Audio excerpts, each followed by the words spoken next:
El asunto de la sucesión presidencial está en el centro de la polémica. En Ucrania, el jefe del Consejo de Defensa y Seguridad Nacional, Alexei Danilov, negó la existencia de un plan de relevo en caso de la muerte de Vladimir Zelensky, calificó como insensatez la información, publicada por el medio estadounidense Político, citando a expertos y funcionarios ucranianos. La editorial asegura que Kiev tiene dos posibles escenarios para el reemplazo del jefe de Estado. Según la Constitución, el presidente del Parlamento debería asumir provisionalmente estas funciones. Se trata de Ruslan Stefanchuk, miembro del Partido Servidor del Pueblo de Zelensky. No obstante, la publicación señala que tiene un índice de confianza relativamente bajo en las encuestas de opinión. De ahí surge otro plan hipotético de un gobierno colectivo, que incluiría a los ministros de Exteriores y de Defensa entre otros altos cargos. La agitación mediática podría ser un intento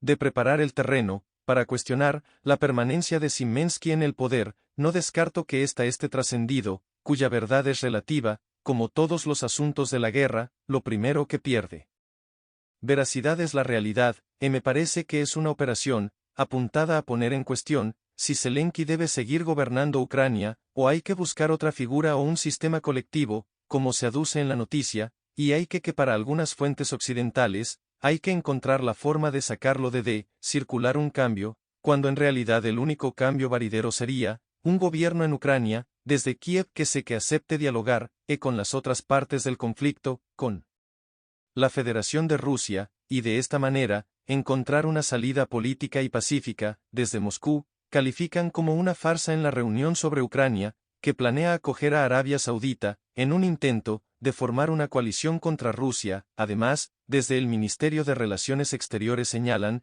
que los ultimatos de Zelensky son imposibles de cumplir, y solo sirven para justificar las acciones militares del gobierno de Kiev. La reunión convocada por el régimen de Kiev y sus supervisores occidentales, para promover la fórmula Zelensky, es un engaño. No se trata de una conferencia de carácter científico, práctico ni de una reunión de diplomáticos, para desarrollar soluciones políticas. Se trata de un intento de aprovecharse de las sinceras intenciones de una serie de estados, para forjar una coalición antirrusa. Sus autores lo entienden perfectamente, y se cubren con esta iniciativa, para justificar las acciones militares del régimen de Kiev, y recibir aún más ayuda material. Es un entramado de corrupción. Si estas reuniones ayudan a Occidente a darse cuenta del callejón sin salida en que se encuentra el plan de Zelensky, entonces no serán inútiles. Desde Moscú afirman que estas reuniones son un intento de Kiev de monopolizar el derecho de presentar las presuntas iniciativas de paz. Según The Wall Street Journal, este fin de semana, cerca de 30 países participarían en consultas informales. En Arabia Saudí, el asesor especial del presidente de Brasil, Celso Amorim, anunció que no viajará a la ruta. El especialista defendió las preocupaciones de Moscú en materia de seguridad y habló de los fines provocativos de Ucrania y sus socios. Recalcó que la llamada fórmula de la paz de Zelensky no tiene respaldo de los países en desarrollo. Por su parte, el presidente de México, Andrés Manuel López Obrador, dijo que participarán en estas reuniones siempre y cuando estén presentes tanto Ucrania como Rusia. La exclusión de Rusia en la reunión en Arabia Saudita busca evitar que los países escuchen su postura. Sin embargo, menciona que América Latina tiene su propia visión sobre la crisis y no cederá ante la presión y provocaciones de Occidente. Verdad es que hay provocaciones de todas las maneras que parten de los socios occidentales, sobre todo los de los y Estados Unidos, respecto de las concepciones que son como fundamentales para Rusia. En materia de política exterior, la verdad es que la exclusión de Rusia es un intento más de Estados Unidos de aislarla y dejar con que los países no entiendan su posición. Pero creo que este plan, si hubiera de hecho la participación con derecho a voz, los países de América Latina, por ejemplo, no van a producir el efecto que está reunido en pena. Lula, como ha dicho, su acceso tiene una posición muy debido respecto a varios temas internacionales, sobre todo respecto a la guerra. Mientras Ucrania intenta exportar su grano por rutas alternativas, como el puerto rumano de Constanza, Ankara insiste en reactivar el acuerdo de exportación de grano entre Kiev y Moscú. En una conversación telefónica, el presidente turco ha instado a su homólogo ruso a renovar el acuerdo ucraniano de exportación de grano. El portavoz del Kremlin se refirió al asunto posteriormente, una declaración que no ha pasado desapercibida en las Naciones Unidas. La embajadora estadounidense ante la institución añadió: "Soawibo aguat tosi wedera de adax leapens", pero lo que está ocurriendo en estos momentos es que Rusia sigue atacando las infraestructuras portuarias ucranianas, esenciales para sus exportaciones de grano. Durante la madrugada del miércoles, dañaron decenas de miles de toneladas de grano en el puerto de Izmail, en el Danubio, situado a escasos metros de Rumanía, país miembro de la OTAN. Donald Trump se prepara para su comparecencia ante la justicia. En Washington, este jueves será formalmente acusado de intentar anular las elecciones de 2020. Aumenta la seguridad en los alrededores, aunque su defensa baraja la opción de comparecer por videoconferencia. Trump afronta 4 cargos, que incluyen conspiración para defraudar a los Estados Unidos, manipulación de testigo, y conspiración contra los derechos de los ciudadanos. Si bien estos son casos históricos, en tanto que es la primera vez que se investiga a un presidente por difundir mentiras, se trata solo de uno de los 3 casos en su contra. Trump ya se enfrenta a otros 2, uno por tener en su domicilio archivos clasificados como secretos, y otro por falsificar registros comerciales, para encubrir un pago de dinero secreto a una actriz porno. Además, la fiscalía en Georgia puede presentar 4 caso penal por las acusaciones de que Trump intentó subvertir el resultado de las elecciones de 2020, lo que desembocó en el violento asalto al Capitolio. A pesar de todo, es el claro favorito en las elecciones internas del Partido Republicano para elegir a su próximo candidato presidencial. Las últimas encuestas de opinión sitúan a Trump y al actual presidente, Joe Biden, muy igualados, con un 43% de intención de voto. BRICS está dispuesto a considerar la expansión del bloque en la próxima cumbre en Sudáfrica, así lo confirmó RT, el Ministerio de Exteriores de Brasil. Por su parte, el presidente Lula da Silva expresó su apoyo a la posible adhesión de Argentina, Arabia Saudita, Emiratos Árabes Unidos, desmintiendo así las especulaciones de la prensa internacional. Además, calificó como obsoleto al Grupo de los 7, haciendo alusión a su forma de discutir la política. Lula ha ofrecido una rueda de prensa en el día de hoy para medios internacionales, en la que comentó una serie de temas sobre su agenda internacional. Esto porque Brasil este año tiene la presidencia de Mercosur, del G20, y muy prontamente, dentro de pocas semanas, en la próxima cumbre de los BRICS asumirá también la presidencia de este bloque, que es conformado por Brasil, Rusia, India, China y Sudáfrica. En relación a temas económicos, Lula ha criticado el G7, dijo que el grupo es obsoleto, que debería ser sustituido por el G20, que sería un grupo mucho más representativo y amplio para poder debatir las políticas económicas del próximo periodo. Brasil también ocupa la presidencia del nuevo Banco de Desarrollo, también conocido como Banco de los BRICS, con la presidenta Dilma Rousseff a frente de esta institución hace muy poco tiempo. Ella estuvo en San Petersburgo, acompañando desde cerca la cumbre entre Rusia y África, y también buscando más miembros para adherir, para expandir esta entidad financiera. En relación al NBD, Lula ha dicho de que el banco debe ser más generoso que el FMI, y servir al desarrollo, pues la presidenta de Rousseff también se ha declarado, en más de una ocasión, de que busca de que el MNBD sea el Banco de Desarrollo del Sur Global. A pesar de esas declaraciones, la prensa occidental no ha destacado estas citas. Al revés, la dicho de que Brasil sería el principal obstáculo para la expansión de los BRICS del bloque. Sin embargo, esta cobertura no refleja lo que ha dicho Lula. Creo que es extremadamente importante que los países que cumplen con las exigencias del BRICS entren a la organización. Desde un punto de vista global, creo que el BRICS puede tener un papel, yo diría excepcional. Todo el mundo sabe que defiendo la idea de una moneda propia para hacer comercio entre los países. De igual manera, la Cancillería brasileña también nos ha comentado una fuente en primera mano, de que de igual forma, la expansión está en negociación entre los jefes de Estado, y será un tema que será llevado para la próxima cumbre de los BRICS, que sucede en Joanesburgo. Pero Brasil no puede adelantar una posición fija, ni de Brasil y mucho menos de todo el bloque. Sin embargo, volvieron a reiterar de que es importante haber consenso en relación a los criterios Para la expansión de los BRICS, hoy el bloque conformado por Brasil, Rusia, India, China y Sudáfrica representa 31% del PIB mundial, y hay al menos 40 países que ya han manifestado, de alguna o de otra manera, su interés en adherir al bloque. Latinoamérica aumenta su producción de petróleo y gas, avanzando en el sector energético. De esta manera, Venezuela, a pesar de las sanciones impuestas por Estados Unidos, ha logrado progresos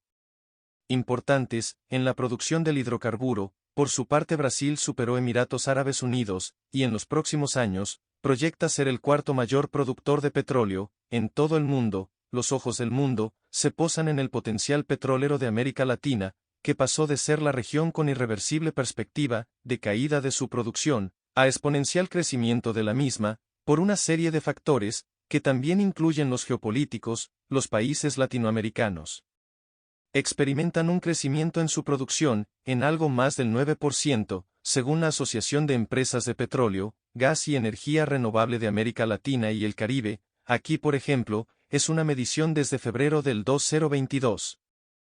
Decíamos también razones geopolíticas, y es que el conflicto en Ucrania benefició a una Venezuela golpeada y ahogada en sanciones estadounidenses. El líder francés Emmanuel Macron pidió en 2022 que se compre más petróleo a Venezuela, y así podemos ver que, si comparamos el segundo trimestre del 2023 con el primero, el crecimiento de la producción es 10,5%, eso se resalta en un reciente informe de la OPEP. Además podemos tomar que, desde 2022 comparado con 2021, el crecimiento ya se sostenía en este caso con un 12,5%. Indagamos un poco más con nuestro experto. Norteamérica está pagando muy caro el tema de las sanciones iniciadas, sobre todo por Donald Trump, cuando su partido los republicanos estaban en el poder. Recuérdese que se sancionaba diariamente a 3 personas, y casi de manera interdiaria. Salían sanciones que en el caso de Venezuela, rondan las casi las 1000 decisión,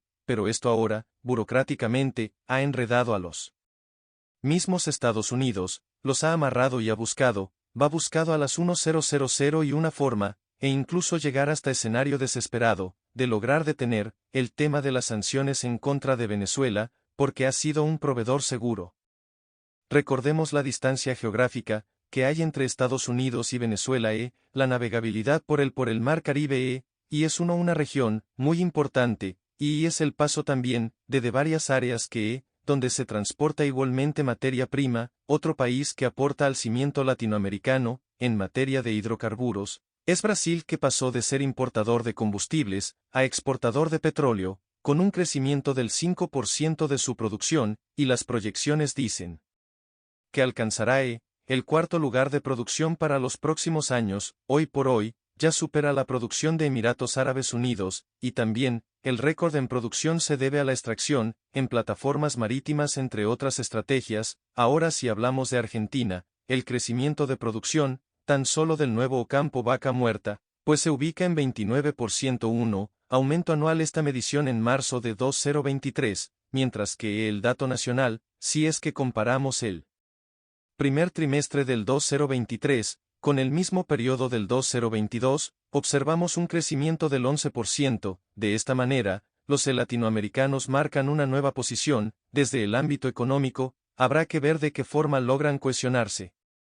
Para lograr ventajas competitivas, Argentina rechaza nuevas maniobras militares del Reino Unido en las Islas Malvinas, calificadas por Buenos Aires como ilegalmente ocupadas. Desde el país sudamericano, denunciaron que la presencia de las tropas británicas contradice la voluntad de resolver la controversia a través de medios pacíficos. Previamente, el Ministerio de Defensa argentino informó que, por cuestiones de seguridad nacional, suspendió el proyecto de un radar instalado por una empresa británica y estadounidense en el sur del país. Después de varios meses de deliberaciones e inspecciones, el Ministerio de Defensa de la República Argentina suspendió definitivamente el proyecto de la compañía Leo Labs para la instalación de una antena en la provincia de Tierra del Fuego, que iba a detectar basura o chatarra espacial. Polémica por este tipo de iniciativas comenzó hace meses, cuando la empresa, de capitales norteamericanos y británicos, ya tenía más del 50% de los equipos instalados en una estancia de la localidad de Tolwyn. En ese momento, intervino la cartera a cargo de Jorge Tayana, y comenzó a analizar los antecedentes de la firma extranjera. Las intenciones y los alcances reales de este proyecto, precisamente, el ministerio cita en el documento oficial, que los sensores de los radares que se pretendía colocar, podrían monitorear desde el territorio, la actividad satelital de la República Argentina, tanto civil como militar, dentro de lo que es la órbita baja, también serviría para interceptar datos, como comunicaciones y objetivos terrestres, marítimos o simplemente detectar aeronaves nacionales. Asimismo, recalcaron que la soberanía y la defensa nacional son conceptos inseparables del desarrollo espacial, y que no es posible dejar de lado las connotaciones políticas, que significa que una firma británica trabaje en el territorio, mientras persiste la ocupación ilegal de Gran Bretaña a las Islas Malvinas. En esta disyuntiva, la sociedad civil de esta región sureña de Argentina jugó un rol preponderante al advertir sobre la peligrosidad de estos proyectos. Hablamos con un representante del Sindicato de Educadores de Tierra del Fuego, que como gremio participó de las protestas en la zona. Escuchemos sus argumentos para oponerse de cuajo a estas ideas. Ustedes saben que en Ushuaia, la capital de la provincia de Tierra del Fuego, también es la capital de las Islas Malvinas, y en las Islas Malvinas está emplazada la base de la OTAN más grande del hemisferio sur. Entonces, están ocupadas militarmente por los británicos, podrían servir para los servicios de inteligencia británicos, para recolectar información. Nosotros creemos que, adentro del territorio de Argentina, no debe haber ninguna base militar operando. En un tramo de este comunicado estatal, el Ministerio de Defensa deja bien en claro que la operación del sensor hubiese puesto en riesgo el interés soberano, atento a esta disputa con Gran Bretaña, por las Islas Malvinas. Por su parte, los representantes gremiales de Tierra del Fuego subrayaron que habrá que implementar controles exhaustivos para que cuanto antes Leo Labs quite toda la maquinaria y la tecnología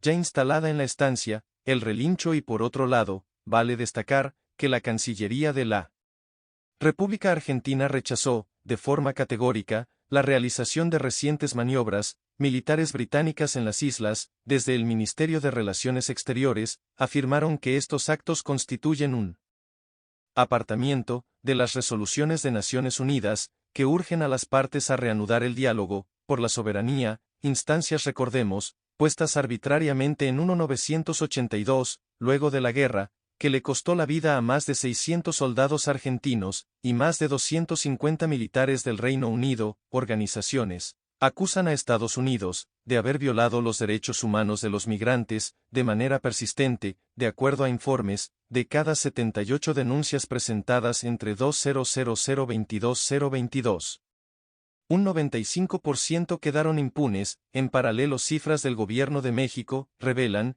que ha aumentado el número de detenciones en la nación, por lo que las medidas antimigratorias de Washington han resultado ineficientes. Y es que los indocumentados no dejan de buscar la manera de llegar a suelo estadounidense en busca de una mejor vida, pero por rutas cada vez más arriesgadas. El reforzamiento de medidas antimigratorias en Estados Unidos no ha frenado la incesante llegada de migrantes y, por el contrario, aumentó el número de detenciones en territorio mexicano, en la medida en que el gobernador Betabo ha establecido una serie de políticas restriccionistas, las últimas las famosas boyas acuáticas o ese muro acuático, que son cerca de 3,2 kilómetros de un total de 1,930 kilómetros que comprende toda la frontera de Texas con México. A raíz de estas medidas, lo que ha sucedido es que la mayor parte de los migrantes se han ido hacia el suroeste de los Estados Unidos, es decir, por la frontera de Ciudad Juárez, El Paso, el desierto de Arizona,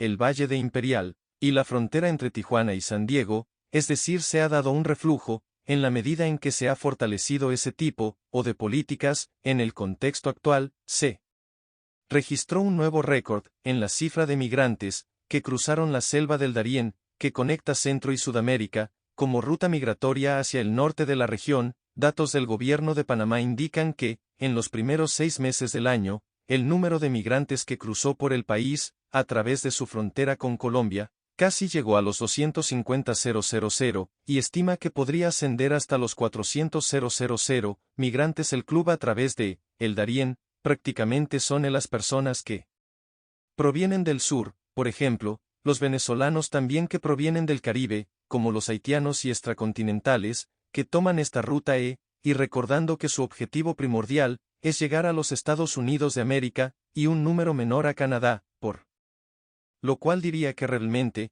los factores no están en las condiciones que se dan en Centroamérica, obviamente, muchas personas centroamericanas también están en el movimiento poblacional o en el tránsito migratorio, pero ellos no utilizan o no se desplaza a través del Darién, los migrantes que cruzan el Darién, de los cuales, una cantidad relevante son menores de edad, arriesgan su vida cruzando la selva, para continuar exponiendo su integridad a lo largo de su travesía, hasta llegar a la frontera de México, con Estados Unidos, donde nuevamente se juegan la supervivencia, al intentar pasar las boyas y barreras antimigratorias y si logran pasar, se enfrentan a un fuerte dispositivo de seguridad, implementado por el gobierno de Texas, y un puñado de gobernadores republicanos, que les apoyan. La ruta por el Darién es considerada quizá, la ruta más peligrosa, para el tránsito de personas migrantes, o el movimiento poblacional. La selva del Darién es inhóspita, y es muy difícil de atravesar, no obstante, pues es la ruta que las personas han tenido que seguir, debido a que, no tienen las condiciones, para realizar un tránsito migratorio regular. Gran parte de las personas, que salen de sus países de origen, tienen la intención de solicitar asilo, en el vecino país del norte. En medio de esta situación el presidente de México, Andrés Manuel López Obrador, afirmó que su gobierno trabaja con el de Estados Unidos, en un acuerdo para aceptar mayores solicitudes de asilo, mientras los migrantes se encuentran esperando en suelo mexicano.